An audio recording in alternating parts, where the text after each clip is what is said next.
नमस्कार, बहुत स्वागत है आप सभी का। छत्तीसगढ़ आज का मुद्दा देख रहे हैं आप और मैं हूं आपके साथ जया शर्मा। आज छत्तीसगढ़ के इस मुद्दे में बात होने वाली है भूपेश पर जिहादी वार की। छत्तीसगढ़ में बीजेपी ने सभी 11 प्रत्याशियों को मैदान में उतार दिया है। कांग्रेस ने 6 सीटों पर प्रत्याशियों के नामों का ऐलान कर दिया है। राजनांदगांव सीट से कांग्रेस ने भूपेश बघेल को मैदान में उतारकर इस मुकाबले को और भी ज्यादा दिलचस्प बना दिया और यही वजह है कि अब बीजेपी पूरे एग्रेशन के साथ राजनांदगांव में चुनाव लड़ने की तैयारी कर रही है। बीजेपी ने ऐसे में एक पोस्टर भी जारी किया और इस पोस्टर को जारी करके भूपेश बघेल पर तगड़ा वार किया है, जिसके बाद छत्तीसगढ़ में सियासी पारा काफी हाई हो चुका है। चर्चा इसी मुद्दे पर आज हम करने वाले हैं, लेकिन सबसे पहले रिपोर्ट आप देख लीजिए।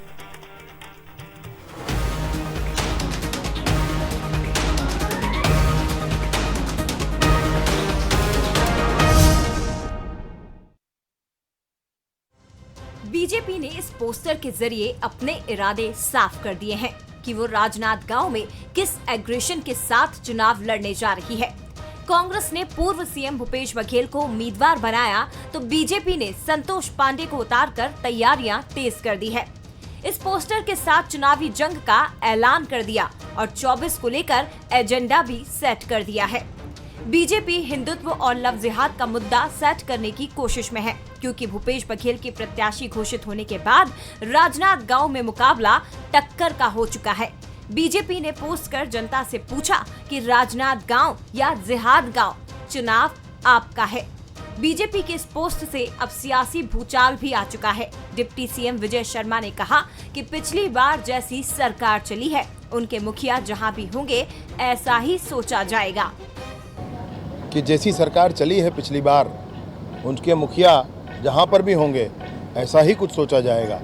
मैं बिल्कुल ये बात मान्यतापूर्वक कहना चाहता हूं, भाजपा के कार्यकर्ता होने के नाते कहना चाहता हूं कि सरकार जो पिछली चली है, जिसमें जनता ने जिस तरीके की पीड़ा झेली है, समाज में जैसे विभेद उत्पन्न हुए हैं, आज अगर वो राजनांदगांव से प्रत्याशी हैं तो कोशिश उनकी यही रहेगी, ऐसा लगता है। बीजेपी ने कांग्रेस के मुख्य चेहरे पर निशाना साधा तो कांग्रेस आखिर कहां चुप बैठने वाली थी। कांग्रेस संचार विभाग प्रमुख सुशील आनंद शुक्ला ने कहा कि बीजेपी अपनी नाकामी छुपाने के लिए लोकसभा चुनाव से पहले अनर्गल पोस्ट कर रही है। मुद्दों से ध्यान भटकाने सोशल मीडिया पर प्रत्याशी के खिलाफ पोस्ट किए जा रहे हैं। राजनांदगांव संस्कारधानी बौद्ध की धर्म भूमि माता बमलेश्वरी का धाम है। राजनांदगांव के बारे में अनर्गल टिप्पणी किया है।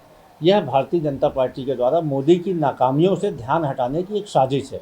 वो मुद्दों से ध्यान भटकाने के लिए इस प्रकार की चीज़ें कर रही है, लेकिन छत्तीसगढ़ की जनता, देश की जनता मोदी जी के 10 साल के वादा खिलाफी का हिसाब लेने के लिए तैयार बैठी है। ये कुछ भी कर ले, कोई फर्क नहीं पड़ने वाला। राजनांदगांव से तो जीतेगा भूपेश जी। बीजेपी हर उस मुद्दे को लेकर लोकसभा चुनाव में उतरने जा रही है जिस मुद्दे ने विधानसभा चुनाव में बड़ी जीत का रास्ता साफ किया।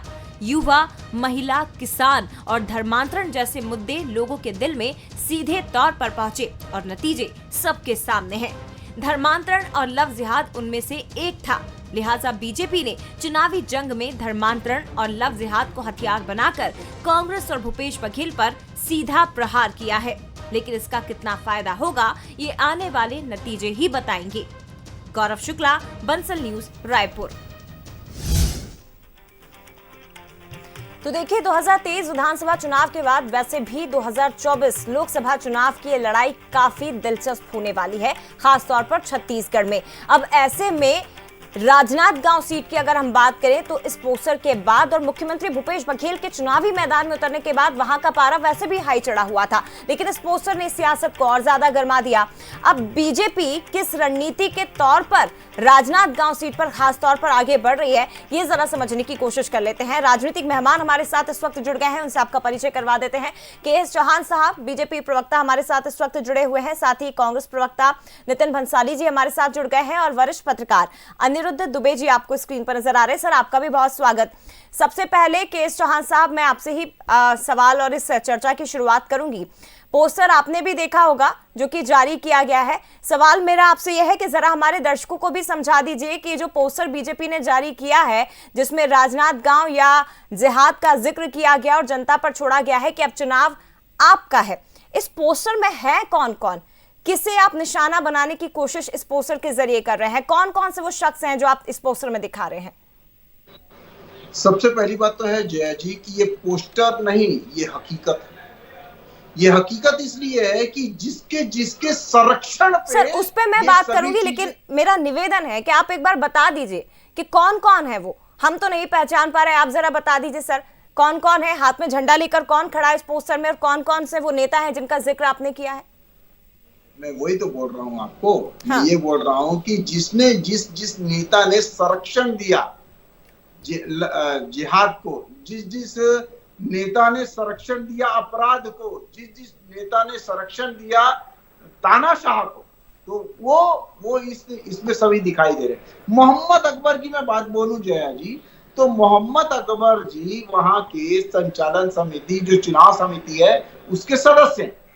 अब वो चाहते थे कि हमारा वहां पर बरकरार रहे, जिहाद गांव बरकरार रहे, और जो हमने झंडा विवाद के तहत जो हमने कवर्धा की जनता को पीड़ा पहुंचाई है, कवर्धा की जनता ने बहुत ज्यादा अपनी जो उत्तर है वो दिया। क्यों?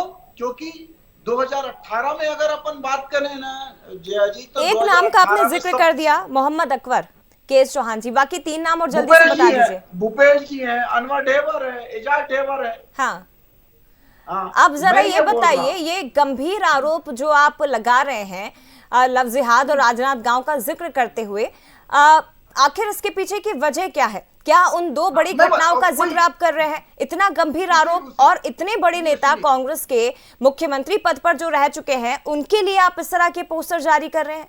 एक सुनिए, सबसे मेन बात यह है कि मुख्यमंत्री से भूपेश बघेल से कोई मुख्यमंत्री नहीं हुआ।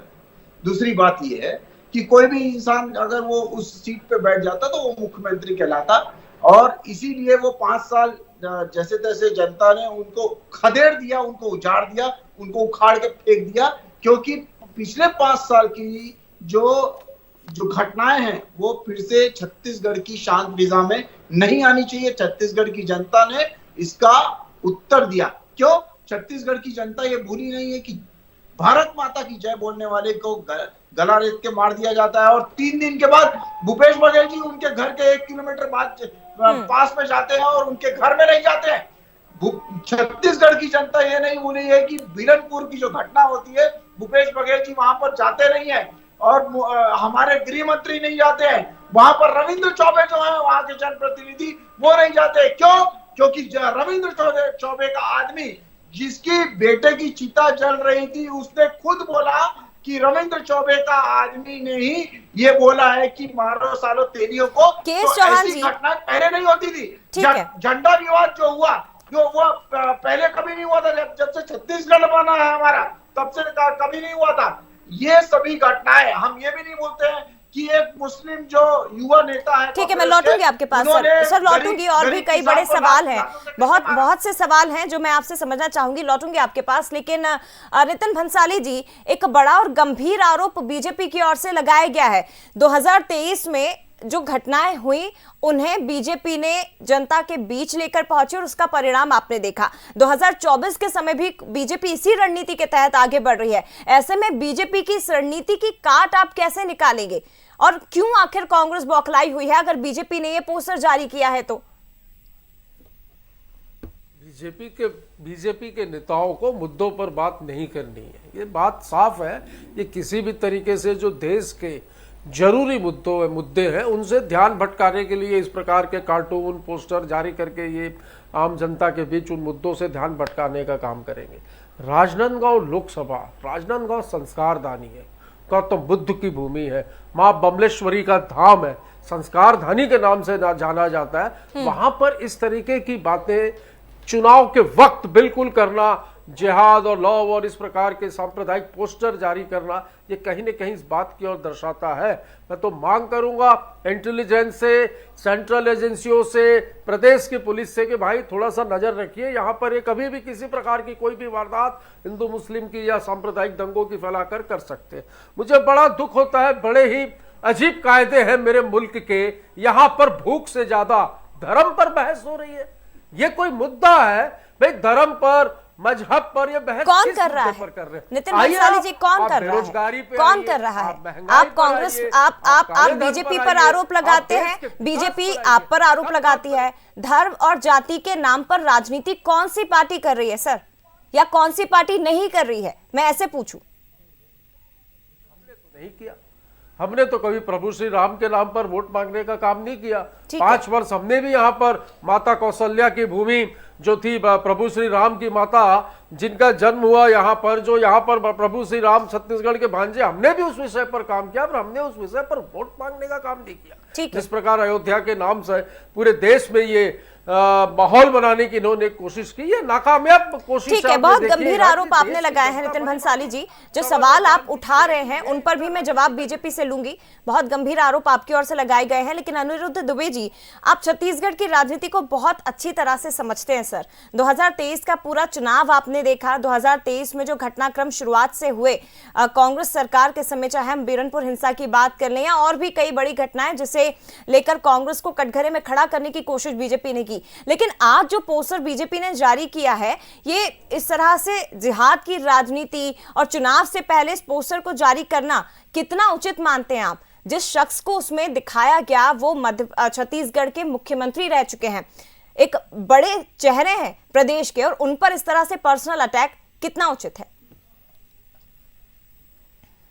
देखिए क्या है, राजनांदगांव के लिए भाई नितिन भंसाली ने एक शब्द का जो इस्तेमाल किया, संस्कारधानी, इसमें कहीं कोई दो मत नहीं है जी। क्योंकि इलेक्शन के समय में ये इलेक्शन 2023 का नहीं, 2013 और का विधानसभा चुनाव और 2014 का लोकसभा चुनाव, उस समय मैं कई दिन राजनांदगांव में रहा था, चुनावी रिपोर्टिंग के लिए मैं वहाँ पे मौजूद था। जी। निश्चित रूप से वहाँ पे मैंने देखा वहाँ का वातावरण जो है बड़ा मतलब है कि शांत वातावरण है, एक अच्छी फीलिंग आती है और एक अच्छा वहाँ के लोग मतलब बहुत डिसिप्लिन में रहने वाले लोग हैं। एक उस शहर की अपनी एक खासियत तो है। और अचानक आज जो है आपने सब्जेक्ट रखा इस पोस्टर को लेके कि भूपेश पर जिहादी वार। सबसे पहले देखने की बात यह है कि ये जो है राजनांदगांव क्षेत्र पूर्व भारतीय जनता पार्टी के पूर्व मुख्यमंत्री डॉक्टर रमन सिंह जी का क्षेत्र है जी। भूपेश बघेल जी वहां से चुनाव लड़ने जा रहे हैं, वो भी छत्तीसगढ़ के पूर्व मुख्यमंत्री रहे हैं। मतलब भारतीय जनता पार्टी के पूर्व मुख्यमंत्री के क्षेत्र में जो है कांग्रेस का पूर्व मुख्यमंत्री इस बार चुनाव लड़ने जा रहा है।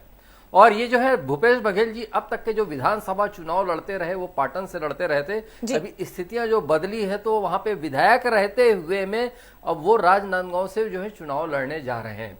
और दूसरी बात ये भी गौर करिए कि जो आपने जो 2023 के जो चुनाव का जिक्र किया विधानसभा का, तो वहां पे गिरीश देवांगन जो है प्रदेश कांग्रेस महामंत्री वहां पे चुनावी मैदान में उतरे थे। गिरीश देवांगन भी भूपेश बघेल जी की पसंद थे। मतलब लक्ष्य में भूपेश बघेल जी के शुरू से राजनांदगांव क्षेत्र रहा है। अब बात जो है आज का मूल मुद्दा जो है पोस्टर, तो इसमें एक ये देखिए कि भूपेश बघेल जब मुख्यमंत्री थे तो गिल्ली डंडा भौरा तीजा पोला छत्तीसगढ़ के 4 चिन्हारी नरवा गरवा घुरवा भारी, और वह छत्तीसगढ़ी भाखा बोली, तो एक जो है वो छत्तीसगढ़ी आवाज और एक जो है लेकिन इस पोस्टर के जरिए अनिरुद्ध दुबे जी, भूपेश बघेल को टारगेट किया जा रहा है या पूरी कांग्रेस सरकार को घेरा जा रहा है? पूरी मतलब कांग्रेस पार्टी को घेरा जा रहा है, माफ करिएगा। जया जी मैं उसी लाइन पर आ रहा था। एक जो वातावरण था, एक जो तिलस्म तो नहीं कह सकता मैं, लेकिन हाँ एक वातावरण जबरदस्त छत्तीसगढ़ी आवाज वाला खड़ा था, और वही मैंने व्रत त्योहार भाखा बोली का मैंने एक उदाहरण दिया। अब ये क्या है कि जो अभी जो विधानसभा चुनाव हुआ, देखिए क्या कि ये राजनीति है। हम मैं ये नहीं कह सकता कि कांग्रेस सही है या गलत है, या भारतीय जनता पार्टी सही है या गलत है। बीरनपुर ये जो है राजनांदगांव जो है डिवीजन का ही क्षेत्र है। राजनांदगांव जो है एक मतलब एक पूरा जो सर्किल है उसका जो क्षेत्र ही है बीरनपुर, जहां पे जो है एक घटना हुई थी, वहां पे ईश्वर साहू के बेटे का मर्डर हुआ था। फिर भारतीय जनता पार्टी से साझा विधानसभा क्षेत्र से ईश्वर साहू को टिकट मिली और वो जीते और वर्तमान में विधायक है। तो कहने का एक शब्द है जो आपके सवाल पे मैं आ रहा हूं, उसका जवाब ये कि ध्रुवीकरण। भारतीय जनता पार्टी ने पूर्व में ध्रुवीकरण का कार्ड खेला था जिसमें सफल रही, और ये कार्ड भी जो अभी आया है पोस्टर का, ये ध्रुवीकरण का कार्ड है। ठीक है, जरा समझते हैं केएस चौहान जी, गिनाने के लिए बीजेपी के पास इतनी उपलब्धियां हैं सर। आपने जो गारंटी दी है, आप कहते हैं कि आप उन गारंटीज को पूरा कर रहे हैं। महतारी बंधन योजना आपने लागू कर दी, अंतर की राशि आप किसानों के खाते में डाल रहे हैं। जब इतना विकास आप कर रहे हैं और कर आगे बढ़ा रहे हैं उस कदम को, तो क्यों आखिर फिर इस तरह की राजनीति करनी पड़ रही है? क्यों आखिर इस पोस्टर के जरिए आप भूपेश बघेल पर निशाना साध रहे हैं या कांग्रेस को घेरने की कोशिश कर रहे हैं? क्योंकि आरोप ये लग रहे हैं कि भूपेश बघेल को उतारा इसलिए बीजेपी डर गई है और इसीलिए इस तरह की राजनीति आप कर रहे हैं, पोस्टर वॉर कर रहे हैं। जया जी, डरा हुआ कौन है ये आपको समझ लेना चाहिए और हमारे दर्शकों को भी समझ लेना चाहिए कि जब पाटन की विधानसभा में भूपेश बघेल जी हार गए थे, उसके बाद जाके उन्होंने रायपुर में लोकसभा लड़ा था और अभी पाटन के में जीतने के बाद आज रायपुर में लोकसभा सीट लड़ने के बजाय वो राजनांदगांव में आ गए हैं। दूसरी बात ये है, ये डरा हुआ आज जो दहाड़ा करते थे पहले 2 महीने पहले, आज वो मिमियाने लग गए। उनकी पार्टी में ही उनकी कोई इज्जत नहीं रह गई है। उनके आप 2 से 3 महीने के अंदर देखिए उनकी क्या हालत हो गई है। पार्टी के नेता उनका जो वॉल पोस्टर होता है, वो जो वॉल में लिखा रहता है उसको मिटा देते हैं। जब राहुल गांधी जी आते हैं तो किसी के क्षेत्र में ये वॉल पोस्टर लिखा हुआ था भूपेश बघेल। बीजेपी को क्यों जरूरत पड़ी? के चौहान जी, बीजेपी को क्यों जरूरत पड़ी इस पोस्टर को रिलीज करने की? जया जी, क्या बीजेपी हकीकत से रूबरू नहीं करवाए? क्या ये मुद्दे नहीं थे? वो तो आपने 23 में उठाए ना सर, वो तो 23 में उठाए। या ये हम कहें, ठीक है मैं आपकी बात सुनूंगी सर, मैं आपकी बात सुनूंगी। मेरा एक सवाल है आपसे, काउंटर क्वेश्चन। या ये कहें कि 23 में आप समझ गए कि इन मुद्दों को लेकर हमें बड़ी जीत मिली है, इसीलिए 2024 में भी आप इन्हीं मुद्दों को लेकर आगे बढ़ रहे हैं? मतलब हम ये ना बताएं कि छत्तीसगढ़ की जनता ने जो हुआ पिछले 5 साल जो हुआ वो दोहराए ना? क्या हम ये ना बताएं? क्या पहले जो स्थितियां जो 15 साल की रमन सरकार की जो स्थितियां थी और उसके बाद जो 5 साल का जो काला कानून आया हुआ था, जिसके संरक्षण में ठीक है जो अपराध जो है इतने ज्यादा बढ़ गए, जिसके संरक्षण में इतने ज्यादा ये हो गए, तो वो हम भारतीय जनता पार्टी ना बताए? क्या हम लोग भूल जाए? ठीक है, मुझे जवाब लेने दीजिए। नितिन भंसाली जी, एक बड़ा आरोप बीजेपी की ओर से आपके ऊपर और आपकी पूर्ववर्ती सरकार के ऊपर लगातार लगाए जाते रहे। अब ऐसे में जो बड़ी कार्ड खेलने की कोशिश बीजेपी ने की है, क्या करेगी कांग्रेस? कैसे इसका जवाब दिया जाएगा? क्योंकि कई तरह के आरोप आप पर पूर्व में भी लगे, जैसा कि अभी के चौहान साहब ने पूर्व में भी कहा कि जब बिरनपुर की हिंसा हुई तो क्यों भूपेश बघेल मुख्यमंत्री के तौर पर वहां पर संवेदनाएं प्रकट करने के लिए नहीं गए, या कैबिनेट का कोई भी मिनिस्टर उस समय क्यों नहीं गया? गृह मंत्री भी नहीं गए, मोहम्मद अकबर वहां पर जहां पर। ठीक है, जवाब लेने दीजिए सर, जल्दी से। के चौहान जी, आपके सवाल पूछे। इनकी आवाज मुझे क्लियर नहीं आ रही थी। इनका जो एजेंडा है, मुझे जहां तक जानकारी है, मुझे नहीं, आपको सब पूरी दुनिया को पता है, पूरे भारत को पता है, आप बच्चे को पता है कि इनका एजेंडा क्या है। जब चुनाव आते हैं तो इनको प्रभु श्री राम, गौ माता और सब कुछ याद आने लगता है। जरूरी मुद्दों से मैंने सीधी बात कही कि जो देश के जरूरी मुद्दे हैं उन मुद्दों से ध्यान भटकाने के लिए ये पोस्टर जारी कर रहे हैं, ये कार्टून बनाए। इनके पास काम धंधा नहीं बचा है, लग रहा है लोकसभा में हार रहे हैं तभी घूम के सारे दलों को, छोटे दलों को और इन दलों को इकट्ठा कर रहे हैं और बोलते हैं दरवाजा खुला है, जिसको आना है आने दो। जो ईडी का आरोपी होता है, ठीक है सर, ठीक है, मुझे जवाब लेने दीजिए सर, जल्दी से एक करके बोलिए सर, समय नहीं है मेरे पास। और और दिल और दिमाग में ठीक है, अनिरुद्ध दुबे जी, और कथनी, ठीक है सर, जिसको देश की जनता अच्छे से पहचान चुकी है। इस पोस्टर से संस्कारदानी के मतदाताओं का अपमान हो रहा है। मैं ये बता दूं, ये इस संस्कारदानी की तुलना जिहादपुर से, जिहाद से कर रहे, ये क्या बताना चाहते हैं? ये संस्कारदानी, ठीक है, आप इसे लेकर जनता के बीच जाइएगा। नितिन भंसाली जी, इसे ही लेकर आप जनता के बीच जाइएगा। मुझे अनिरुद्ध जी से सवाल लेने दीजिए। अनिरुद्ध दुबे जी, व्यक्तिगत हमले कितने कारगर साबित होंगे इस लोकसभा के चुनाव में? क्योंकि एक तरफ भूपेश बघेल हैं जिनकी सीट बदलकर उतारा गया है, और दूसरी तरफ संतोष पांडे जैसा एक फायर ब्रांड नेता जो कि जिसे कहा जाता है कि हिंदुत्व को लेकर एक बड़ा चेहरा बीजेपी के पास है। अब क्या ये माना जाए कि इस तरह के पोस्टर जारी करके कार्यकर्ताओं का मनोबल डाउन करने की कोशिश होती है, उनका मनोबल तोड़ने की भी कोशिश होती है, या इसका असर कितना आप छत्तीसगढ़ में देख रहे हैं? देखिए क्या है कि विधानसभा चुनाव और लोकसभा चुनाव की बात करें तो विधानसभा चुनाव में स्थानीय मुद्दों का जोर रहता है और लोकसभा चुनाव में जो है राष्ट्रीय मुद्दों का। बिल्कुल। पिछले जो 2019 के चुनाव में जो राष्ट्रवाद का मुद्दा काम कर गया उसमें यह थी कि 11 में से जो है 9 सीटें भारतीय जनता पार्टी की झोली में गई थी। ठीक है। और जहां तक के देखिए छत्तीसगढ़ की बात है तो विधानसभा चुनाव जो 2023 का था तो 2 बड़े चेहरे यहाँ पे सामने थे। एक तरफ मोदी जी का चेहरा था तो दूसरी तरफ भूपेश जी का चेहरा। हाँ। मतलब साफ लग रहा था कि यहाँ पे युद्ध जो है 2 बड़े चेहरों पे चल रहा है। बात जो है यहाँ पे राजनांदगांव की जो है, यहाँ पे तो जो मूल बात जो है राजनांदगांव की है, तो आज भी अगर कहीं देखा जाए तो बड़ा चेहरा जो है कांग्रेस के बड़े चेहरे, देखिए कांग्रेस बहुत निराशा के दौर से गुजर रही है अभी। हाँ। जो भी विधानसभा चुनाव में नतीजे आए, क्योंकि उनके लोग मान के चल रहे थे कि हम फिर सरकार में आ रहे हैं, लेकिन बहुत निराशा का दौर है। लेकिन उस निराशा के दौर में भी थोड़ी सी अगर कहीं आज की किरण दिखती है तो भूपेश बघेल में दिखती है। और भारतीय जनता पार्टी इस बात को भली भांति जानती है।